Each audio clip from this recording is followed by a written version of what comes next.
sorry.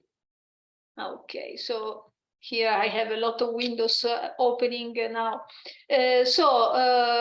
What is Informatics Europe? Informatics Europe is a non-profit association, and our members are computer science institutions, in particular departments from various universities in Europe, but also institutes, faculties, and some research labs. The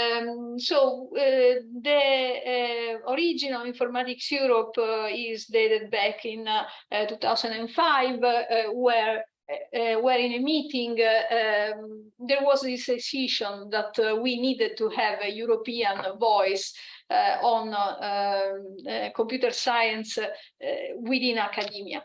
And so the association started. At the moment, we have 33 countries represented in the association with over 160 institutions. And as you can see here, we cover most of Europe. And of course, we are keen of including other institutions and other countries. So if you know an institution that is not included in Informatics Europe, and you may think there is an interest, there could be an interest, just let me know, and we will try to get in touch. So the objective is, as I said before, to create a strong common voice, to make sure that research and education in informatics in Europe is well developed. And so we promote concerted positions on education research and also social impact, which is becoming more and more important for informatics. And of course, we foster knowledge transfer and collaboration. Our activities are mainly performed by volunteers. I am one of these. I belong to I am part of the Informatics Europe board, and you would be more than welcome to join our activities, especially within the context of the working groups that are focusing on specific topics. So here you see the working groups that are currently active, that, as you can see, are focusing on education, but also on aspects related to society, so diversity and inclusion, societal impact and ethics, etc., etc. Within Informatics Europe, we run this annual conference, which is ECSS.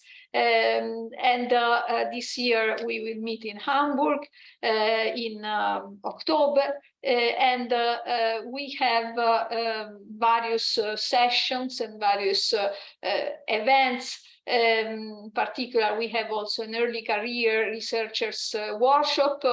This is specifically dedicated to people just starting working in the research field.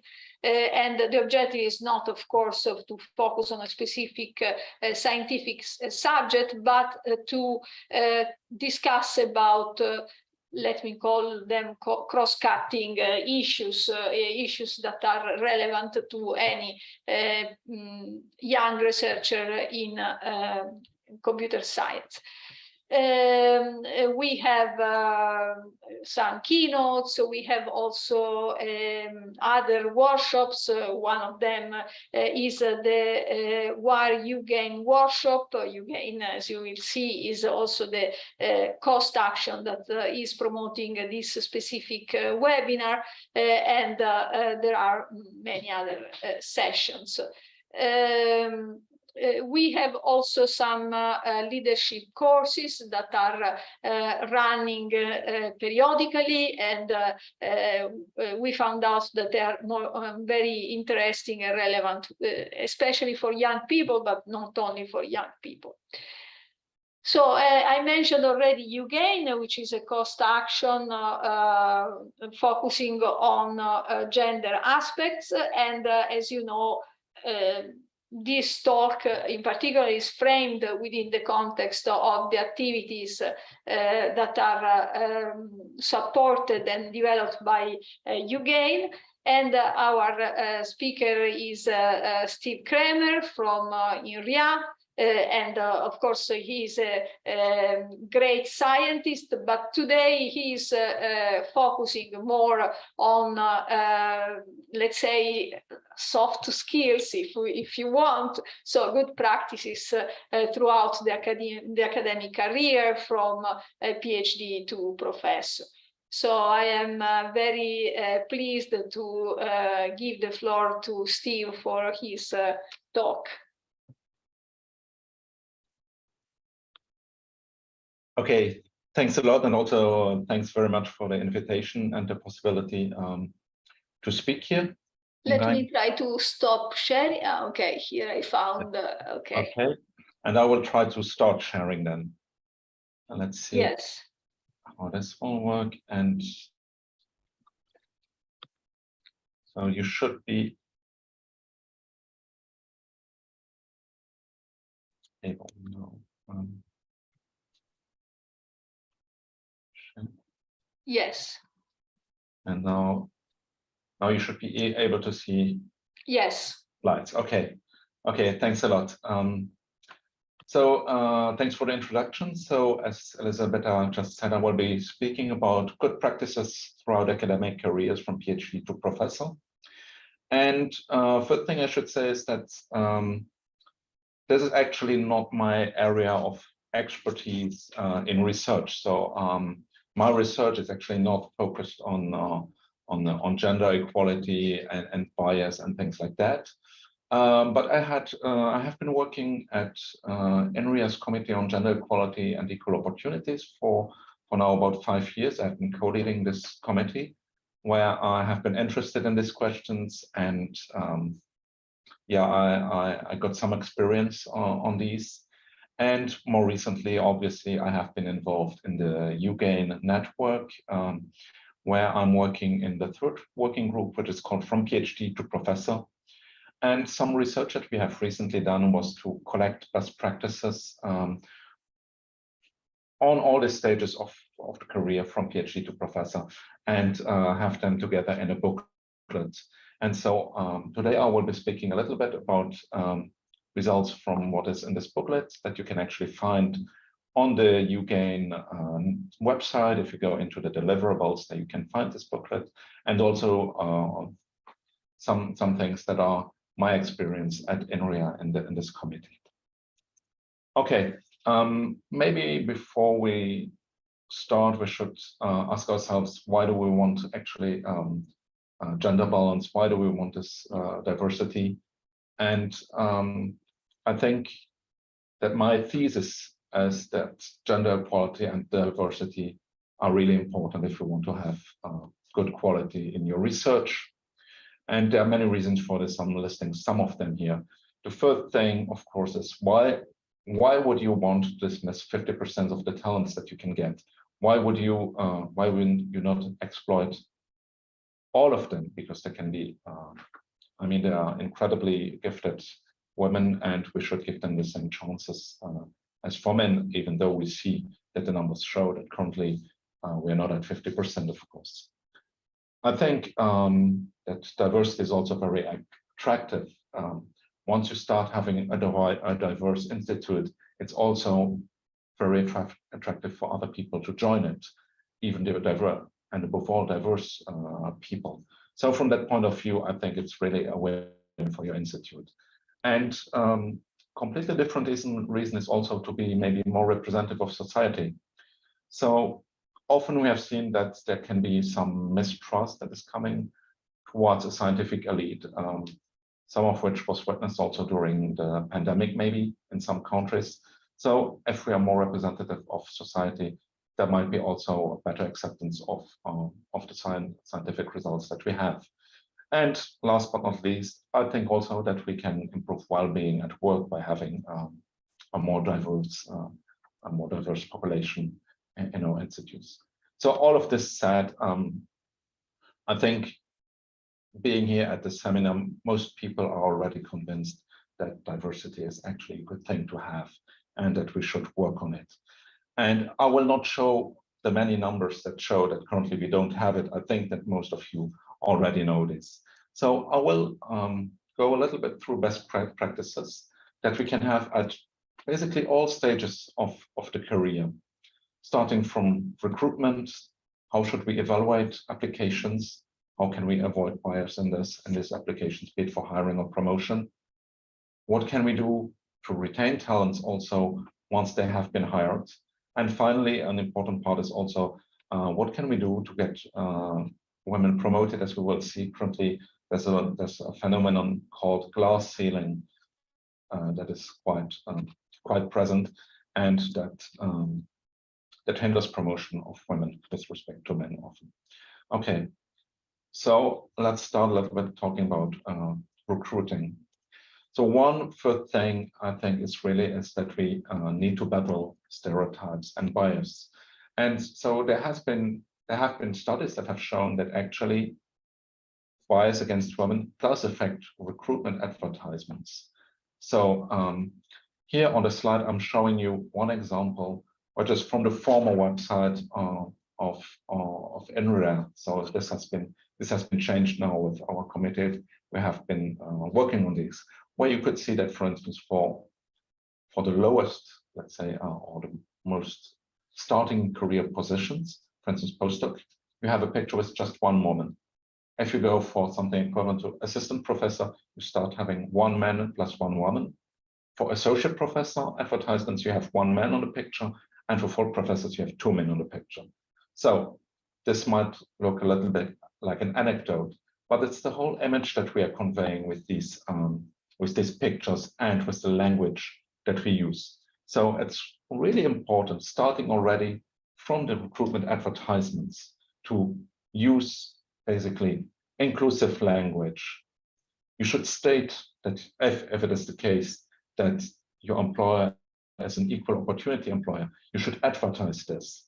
If you want to attract more women, you should also state things like flexible working conditions and how you realize them at your institutions. All of this is really, really important, I think, from the start when you're starting to advertise it. And also do the advertisement in the right way. Don't wait for the last minute. If you want to get many candidates, advertise on time. This seems like a stupid thing to say, but also if you advertise on time, you will have more female applicants or more diverse applicants, because it takes time to prepare a good application. And so also, probably you should also approach candidates both directly and indirectly. What I want to say like this is, why not directly contact good female researchers if you want them to apply, or ask colleagues indirectly if they know good female applicants that could be suited for the position that you want to advertise. It's just very practical things that you should do in order to get more candidates, more applications, and so you have a better choice. And all of this will definitely result into having more women applying, and also probably allows you to recruit more women. Another thing that you may consider is, for instance, the use of dedicated channels. If there are, for instance, mailing lists from national women tech networks or things like that, that are spreading, that are more and more frequent in many countries, you could, for instance, consider sending your advertisements to these particular networks. And another question that one may ask is, what if we don't have enough female applicants? What are the questions what are the actions that we could take in that case? And this is something that you should think about it before, and not just start at the moment where you realize it, when you start asking the question what you should do. For instance, in general, if you have a position and you don't get enough good applications in general, you might want to reopen the position or change the deadline. So you might want to do the same thing if you think that you didn't get enough suitable female applications.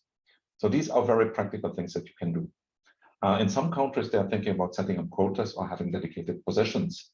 And so one nice model that I have seen, this is one example that has been used in several German research institutions, including, for instance, the Helmholtz Institute, as to use a cascade model. What this means that they're actually having flexible quotas. It means that if you want to, if you at level n-1, you have an actual percentage, well, then you should have quotas with probably the same percentage at level n or something similar. So they are kind of complicated formulas, but basically the idea is that percentage of level n should depend on the actual percentage of at level n-1. This can be evidence, for instance, for full professor. You should look how many associate professors, female associate professors, are there in our country. Take this percentage and think about how you can get flexible quotas from this. And I think it's a very nice example. It's because it's very plain and square. So you have a formula that tells you what is the quota that you should use. So it's not just something arbitrary that you put into place. It's something where you can explain these quotas. So these are just some of the ideas of what you can look already at the level of advertisement, at the level really of the recruitment, on how many positions you should open, should you have quotas or not. And now, of course, the next state is once we get applications, how can we evaluate them, and what should we be careful about when we are doing interviews? First of all, a basic question is, does there exist bias in interviews? And even though this might be a kind of a feeling that we have, and that there is bias against minorities or against women in interviews, it is very hard to prove actually that this exists. Yet there has been a scientific study by Golden and Rose. This is already a few years ago, and the study was done in a very male-dominated context of prestigious symphony orchestras in the US. So the thing was that basically they had auditions, and one thing that they noted is that they would basically recruit nearly only men. And then the experiment that they made is that they changed to blind auditions. So this works, of course, very well for symphony orchestra, because you don't need to see the person, you just need to hear this person. And what they realized is that they started recruiting many more women. So this is a way of empirically proving that bias is actually, it does exist. And so we should not doubt about the fact that we are biased. So and we should think about what we can do about it.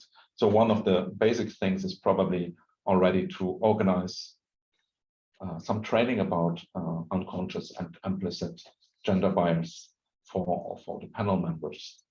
And one of the things I wanted to share with you is how we actually do this at Inria. So this is also my own experience, having served on many of these committees and having served on the gender equality committee as well, that has put this into place. So we're actually looking at, we're having a charter on gender equality and opportunities that really tells you what is the things that all the persons need to do and how we want to reduce this bias and be more fair to everyone. So the third thing is also already for the chair of the committee. So first of all, one of the things is to raise awareness before we start anything looking at the first application. So recall that bias does exist, that stereotypes do exist, and they can really influence our judgment. There are actually also a lot of documents and resources that are illustrating this and explaining these biases. So as the chair of the committee, you should, at the beginning, point to these documents to the whole committee. And we generally also, in an email that we're sending to all committee members, we're suggesting them to view a short video that was created for ERC panels. It's 8 minutes, it's very short, so which illustrates many of these biases and how they exist and how you can handle them. The second thing is that you should actually also do monitoring. So what we do is that for each committee, we actually appoint 2 persons inside the committee. We're generally asking for volunteers that are gender equality and equal opportunity leads. And their job is to, from the beginning, especially monitor all these cases, maintain statistics. So if they are basically, if you have n percentage of applicants at the beginning, then at each phase of the hiring, you should still have n percent of women. Otherwise, we are losing them. This is sometimes called a leaky pipeline, and it means something probably went wrong, or at least we should question ourselves whether something went wrong. So it does not mean that we need to necessarily keep exactly the same percentage, but if we are not at it, we should question ourselves whether some bias has happened.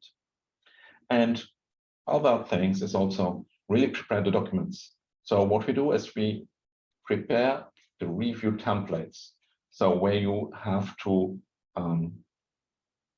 keep track of things like career breaks, number of children, seniority rather than age. So how many years ago did you defend your PhD thesis rather than how old are you, or things like that.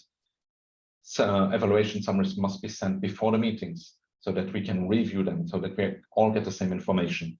And all of this can help actually to reduce bias. So that's the idea. Oh.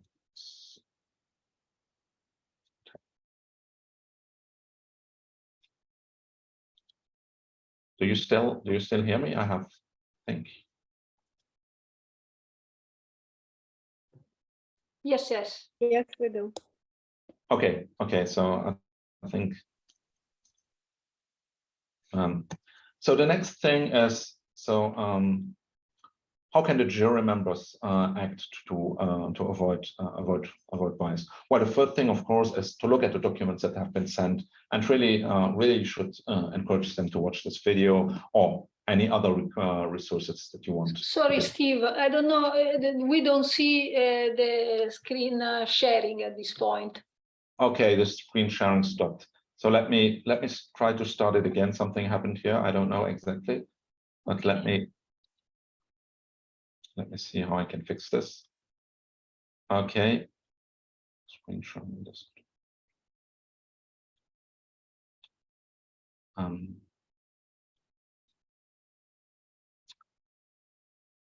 So you should see it again. Now we see it again. Okay, sorry for this. Well, even after 3 years or something like that of remote conferences, it's still breaking.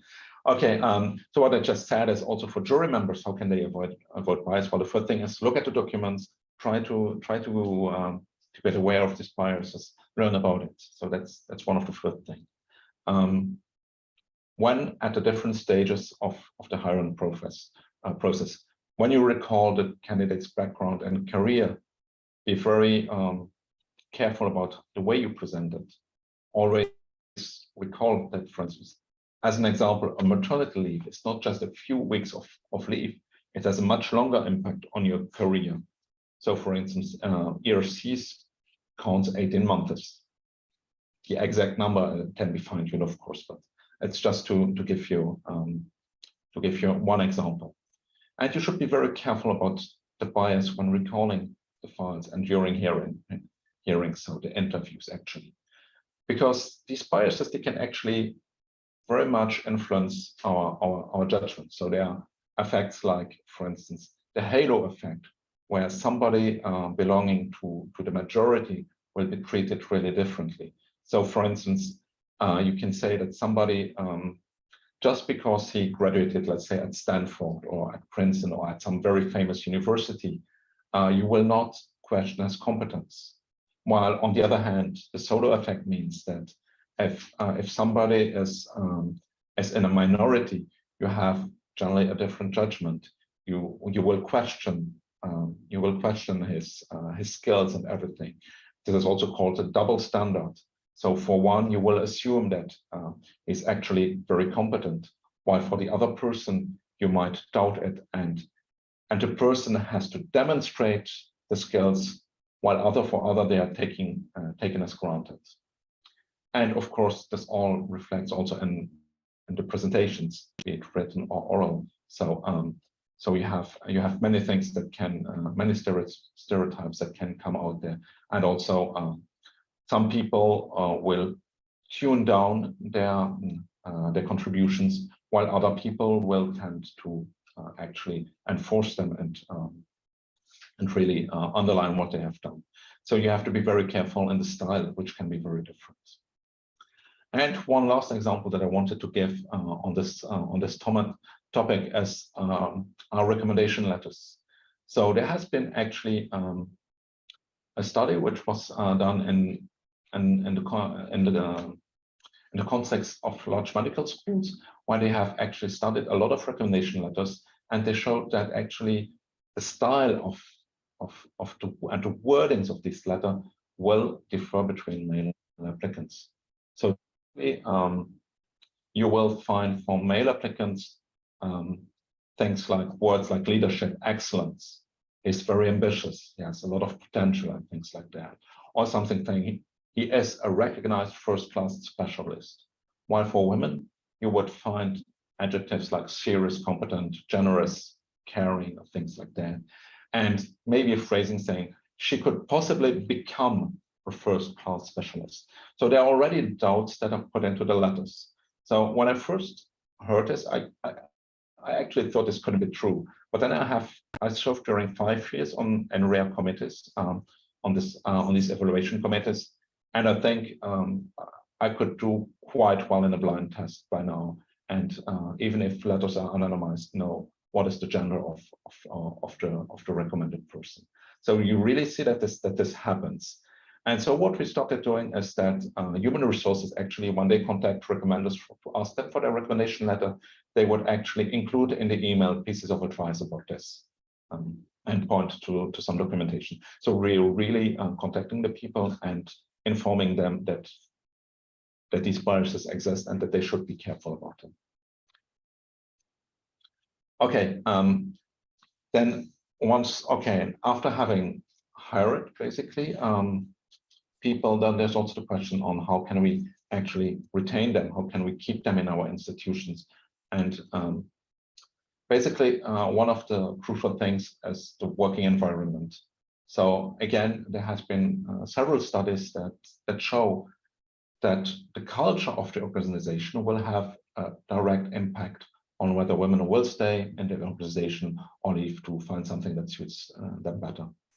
And so some of the things that we should be very careful about is, for instance, having a family-friendly working environment.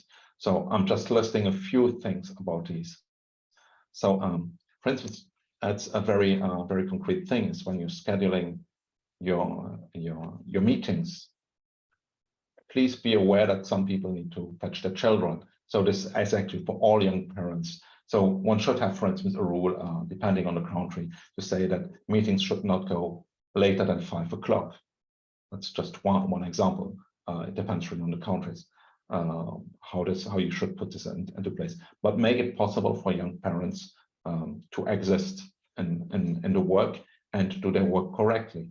And also, you should, for instance, as an institution or as a group leader, honor your right to disconnect. What does that mean? It means stop sending out the emails at 10 o'clock in the evening, expecting to get a response, a reply, or send them during the weekend, expecting them, the people to reply, because it's a kind of, by doing this, you're expecting people to be all the time connected, all the time ready to work.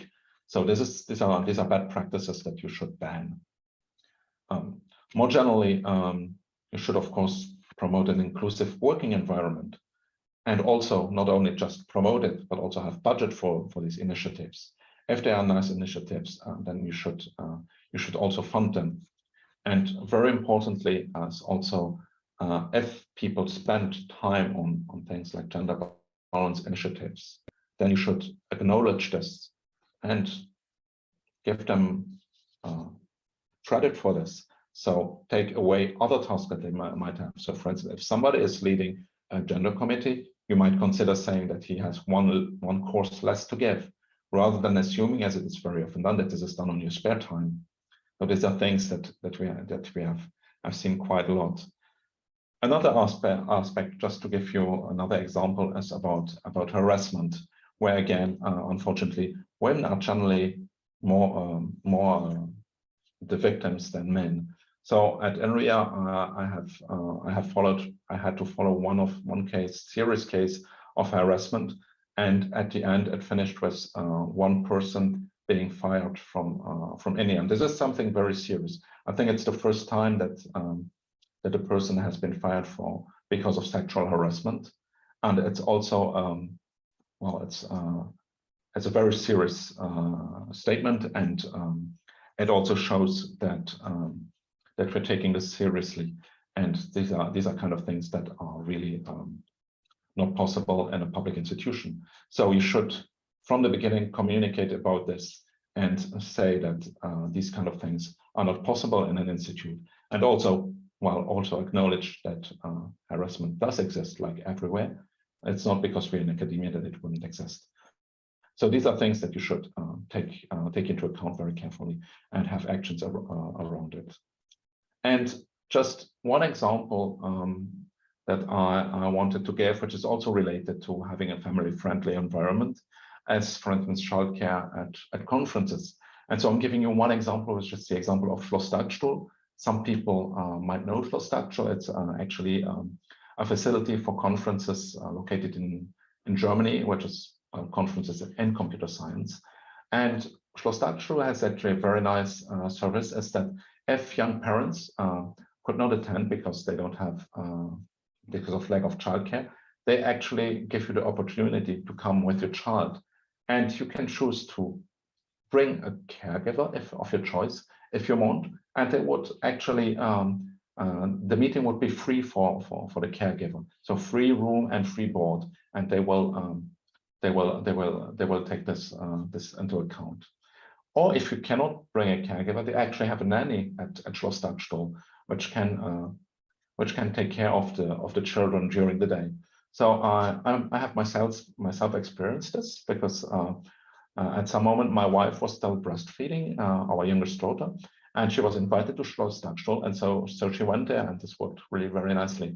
So I think these are all quite nice initiatives that we can take examples from. So if you're organizing a conference, this is something that you may want to take into account and think about these activities. And so one last of the aspects is about promoting women. So so I had already mentioned the leaky pipeline or glass ceiling. So because what we see is generally that we have already some improvements in gender balance at PhD level and early stage research positions. It's certainly not yet satisfactory, but things are getting worse if you go further in the career, if you go to leading positions like for professor or other leading positions.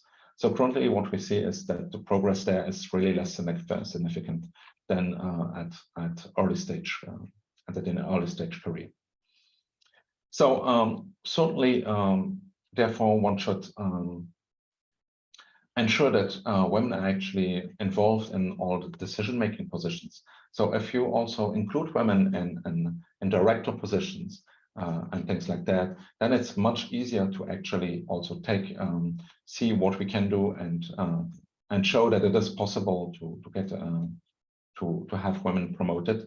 They will be much more generally aware of the problems, and so I think this is really something that needs to be done. Other things is also for their CVs, you should always ensure that there is a female representation.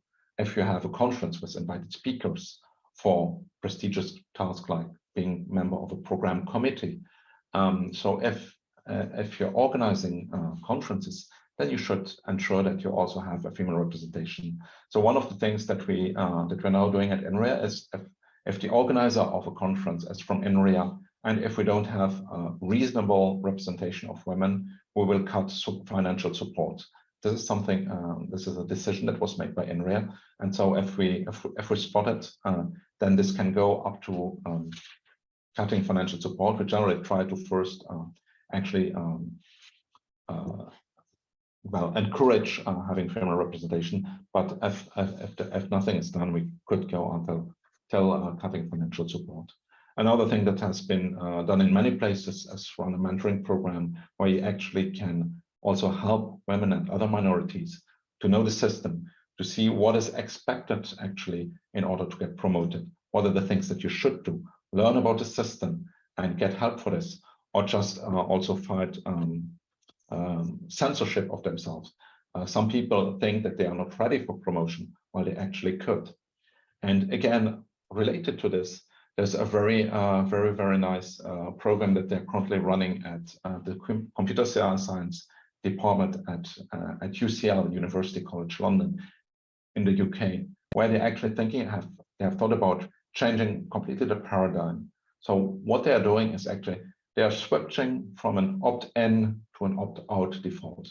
So this was also something that has been identified in a scientific publication, and they are actually implementing this at UCL. And the idea is that basically everybody who is not a full professor each year will submit a CV.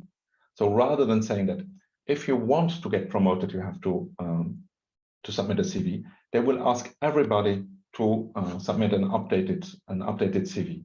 And then there is a committee. So this is a little bit of work, of course, but there's a committee at the CS department, which is composed of the full professors that will identify candidates for promotion and help them with their dossier to be submitted at the university level.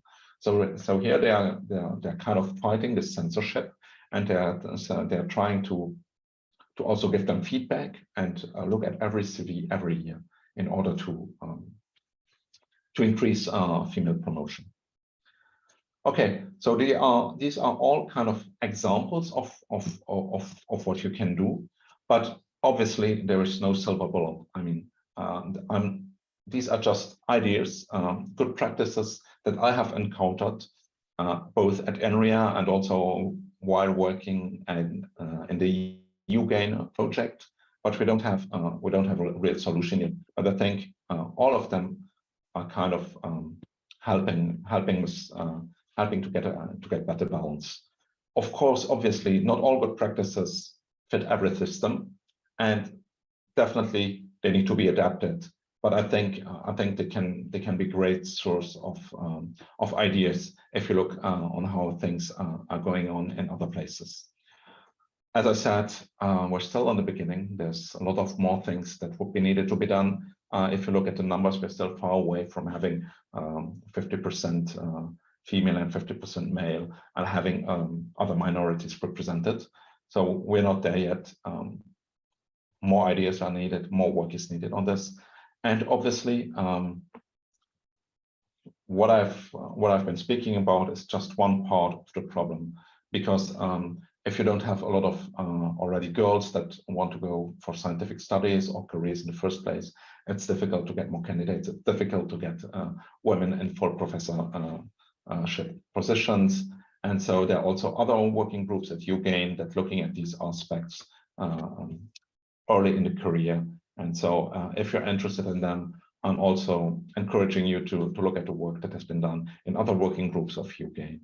So thank you. That's it for me, and I will be happy to discuss a little bit more and take your questions. Thank you very much, Steve. So I realize now that we are actually doing something which is against your rules, in particular having a seminar after 5 o'clock. So I do apologize for this. Maybe we should change the schedule. But no problem. Let me just stop to share so I can see you and you can see each other. That will be maybe easier for questions. Yes. I don't see your, I mean, your camera seems to be not working. Yes, I'm turning it on again.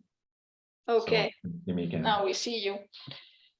Okay, so are there questions for Steve?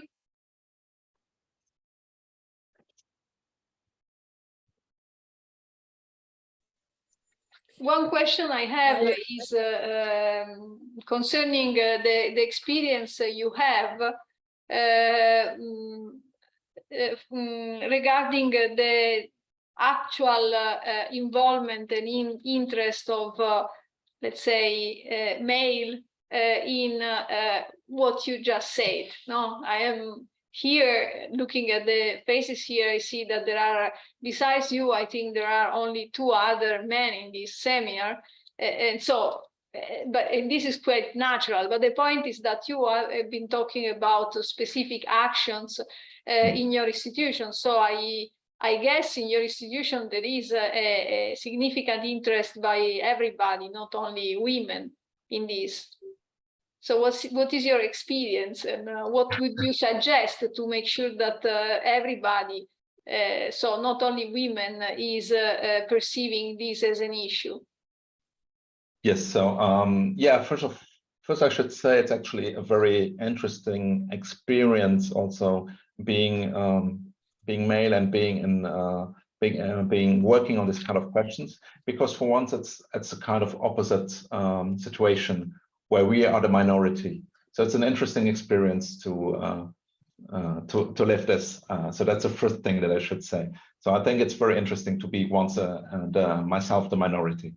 On the other hand, of course, I've been talking about Inria, but also Inria, if you look at the gender equality committees, of course, the proportions, they are inverse, like everywhere, about these questions.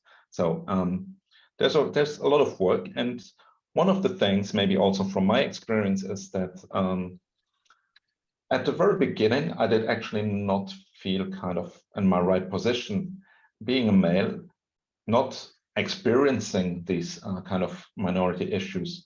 Who am I to speak about them? And am I actually a rightful person to get involved into this?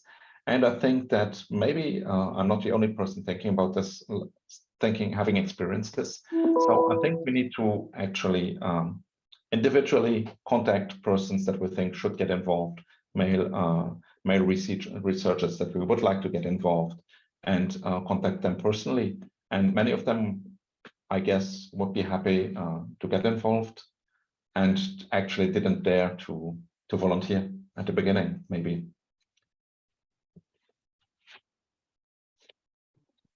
Thank you. So I think that Simona raised the hand. Sorry, apologies. I don't see the hand raised, but I trust Patricia. And then there is a question by Linda on the chat. But maybe Simona, you can go first.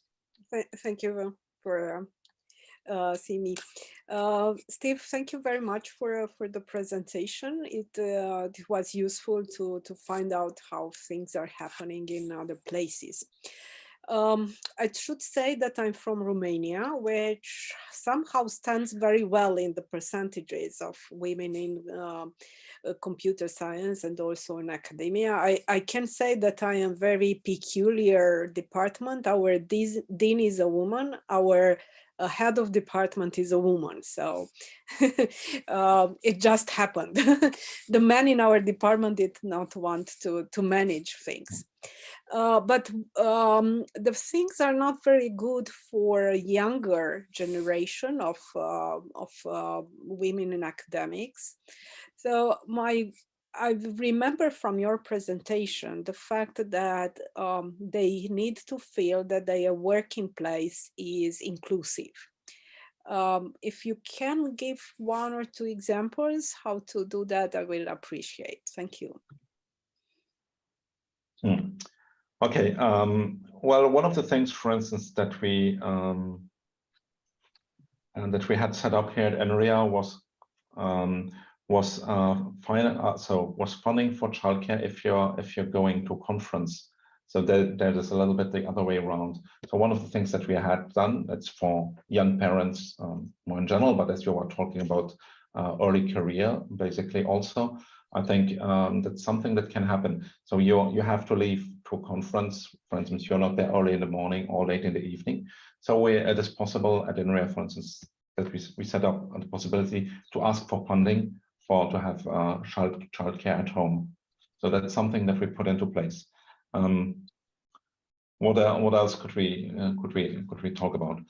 We have actions. One of the things that I mentioned were about we had several days that we organized about the topic of sexual harassment, which is of course not only for women, but nevertheless, if you look at the statistics, the victims are often more women than men.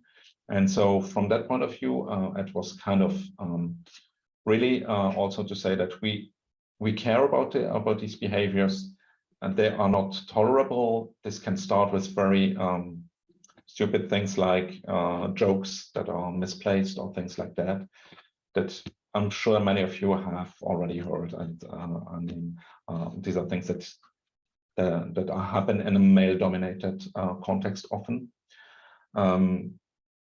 So there are many possibilities. So these are just two examples that I gave. Be inclusive. One of the things that we are doing that we are at the moment working on at Inria, that I'm involved in, is that we are going to soon have a charter for actually LGBTI persons, so lesbians, but also trans-identitary persons. So we realized that actually we have a population that is in this situation, and already just stating that we want to have an environment where they can feel okay is something very important. And then there are many practical things related to this, like, are you allowed to change your first name on our card that we have, on our badge, or things like that? There are some people that have changed their first name because they changed gender. So these are kind of very practical things. And the first time that I had somebody here in my building that tried to change her name, and the first reaction was, this is not possible, because on your passport you still have a different name, while it actually is according to French law, but people were not aware of this. So these are kind of the things that we can work on. This is a very practical example where we can show that we're actually an inclusive institution. And just working with the people, also the people that were responsible for the badges, telling them that this is something that we should do. And now what we want to do is really have a charter that is stating these things, that they are possible, and that we want to work on this. So this means that they're actually rightful when they're asking for these kind of changes. I'm not sure if I'm answering your question. Yeah, you did. Thank you. Okay, then we have a question by Linda on the chat. Does Inria have any statistics showing that the percentage of women has increased in the last few years? Oh, sorry, Linda, you were... Please, if you want to add anything to your question. Yeah, no, so it's a little bit that when we put together the Informatics Europe booklet on more women in informatics, we included the points we felt would help, but evidence is very sparse. So the more evidence we have, the better chance we have to actually perhaps create a new edition of the booklet and include the effectiveness of the different suggestions that not just you, but others in the community have. So any thoughts would be wonderful. Oh, hi Linda, first, and thanks for the question. This is an excellent question. That's really something that we, the evaluation of these kind of good practices is really important. So I have to admit that we are still kind of in the beginning of this evaluation, but we now have at Inria in our committee, we have somebody who is now working with statisticians really to try to have a look at all the numbers and try to see really to get indicators whether what worked, what didn't work, and things like that. But it is, I have to admit, it is complicated, because this means that they have to work with human resources about this, because they need to get access to the numbers. They need to get access to things like number of children or things like that, which are sensitive information. And so it all went quite slowly at the beginning, and now we start getting first results. So I have to admit that I'm still waiting for them. So my friend here in the committee said that they start to have results, but I haven't seen them yet. So I'm myself waiting for them, and that's also something that we want to do in UGAIN, is to try to see whether we have evidence of some of these practices that really work. So that's something that is definitely on the top of our list. We currently don't have any concrete things. Some first results nevertheless showed that since we put in our committees these gender equality and equal opportunity leads, the number of women that got hired went up. That is something that we have seen. So there are first results, but we still have small numbers. So it's very difficult to interpret. And so we're still a little bit careful about what we're saying about this. If anyone's good at maths, it's Inria. But also, alternatively, we've been holding the Minerva Award for a number of years. And as far as I'm aware, the submissions for the Minerva Award includes some sort of evidence. So maybe it's useful for someone to go through all those and see if there's anything we can pull out and publicize more widely. So definitely there has been, for instance, just to give you another example, there's a mentoring program that has started at Inria in Rennes, and they also have already first evidence that it's really helpful. The number of habilitation theses, for instance, went up significantly. That's one of the examples that I could cite here as well.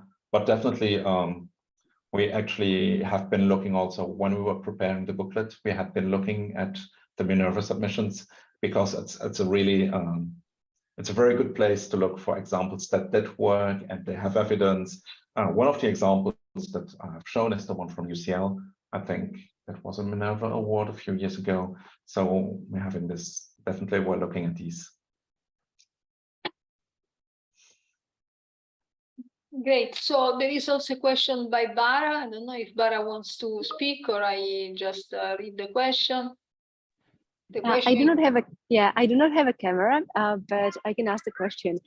So basically, Steve, there are like many things that influence, right, the gender balance in academia. If you were about to design a training and you would need to focus on just a few points, what would you say is the most important to explain, namely in people in academia? What things, for example, they are hesitant to understand or they don't really understand, or like, what is your experience on this? Like, what is the most important to explain, emphasize, to get understanding on? Okay, it's of course there are many things that are popping up, but if I would focus on one thing in the training, is maybe about bias and stereotypes. Basically, in my experience, what I've seen is that in academia, we are all very much educated people and very smart people. And people still believe that in academia, these stereotypes and these biases don't exist. They're still convinced. I've seen many people that are very much convinced that they are not biased when looking at applications. And this is just not true. I am biased when I'm looking at applications. Everybody is, and we just need to become aware of it and learn how we can react to our bias and identify it. And I really think that this would be a crucial thing to put into a training, is to explain how these stereotypes influence ourselves and how bias can influence our judgment. So if I have to pick one, I would pick. That's perfect. And maybe one follow-up question. So when you were preparing the booklet and going through the Minerva Award applications, did you see some like country-related specifics that you could say different things need to be emphasized for different countries? One of the examples, well, definitely there are many things that are very specific to countries and culture. For instance, so this is not this was not related to the Minerva Awards, but we had somebody, we had Gunnar in our working group, and for him, for instance, this question about not having meetings late in the evening, he wouldn't even consider this as being a problem. He said this does not exist. I think he was from Sweden or Norway? I might be wrong about this. Sorry, but he said, of course, and in my place, it's normal that all the meetings stop and that everybody would go and pick up the children. So this was kind of not a problem at all.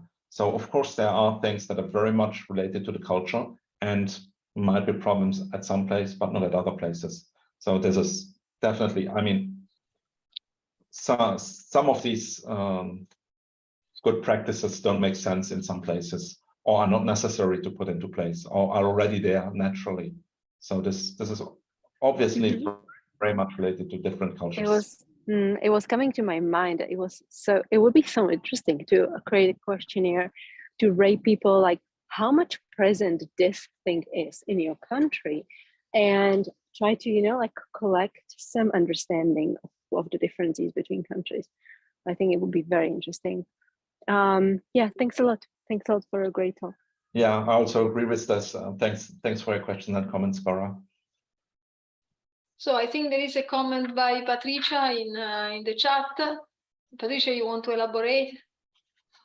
Yes, because also we apply a lot of well, significant training also throughout the years, and still there are embedded biases that are regularly used to select candidates in certain directions. So recently, what I found very useful is initiatives from colleagues that write down comparing and contrasting applicants on both qualitative and quantitative aspects, so that when we have when we are faced with this comparison, we can better identify biases, and we have less arguments about well, putting forward a bias, so to speak. Because the training often people follow because they have to, but it's not, if you are not convinced, then they are not always that effective. Yes. So I think, yeah, I think you somehow need both. Of course, one of the things that we have been working on is to have, for instance, your review has to follow a given template in order to make it really as objective as possible, and have all the necessary information, all the information that we think is important should be there and in a visible form. But having a too strict template can be dangerous as well, because we also want to have sometimes kind of atypical careers that we want to value. Because what I'm always saying, it is better to have somebody who is good and just has one outstanding point than somebody at a recruitment who is kind of good at everything but doesn't have anything standing out. So yes, there's this danger when you're really too much comparing. So it's I mean, it's a difficult exercise, and obviously there's no good solution. But definitely it is important to also be as objective as possible. And this, one of the things that you can do is to have a review template. For instance, one thing that we changed in the review template is to have career breaks on the first page, while they used to be in the miscellaneous section on the last page, and everybody would forget about them when summarizing the application files or things like that.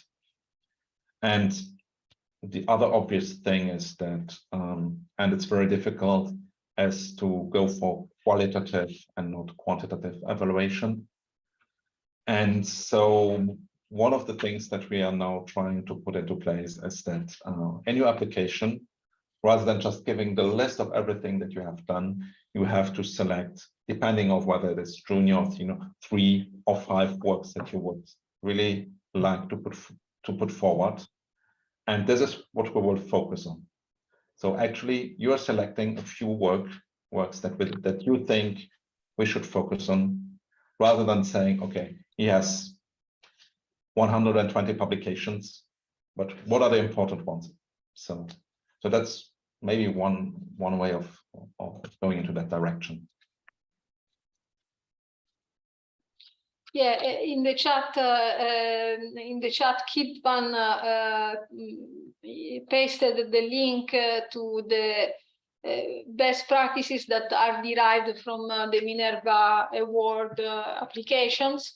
As far as I understand, they are updated. At least I see that's the one from 2021, 2018. So they are updated, just to answer to Linda's point. So I guess this is not maybe is enriched with respect to the 2016 booklet. And Simona is also pointing at the UGAIN booklet.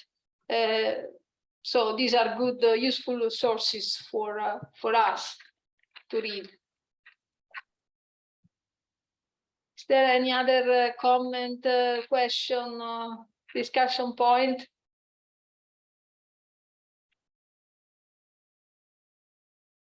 Okay, if not, let me thank Steve for the great talk. Certainly it is, I mean, a hot topic for us, so thank you very much.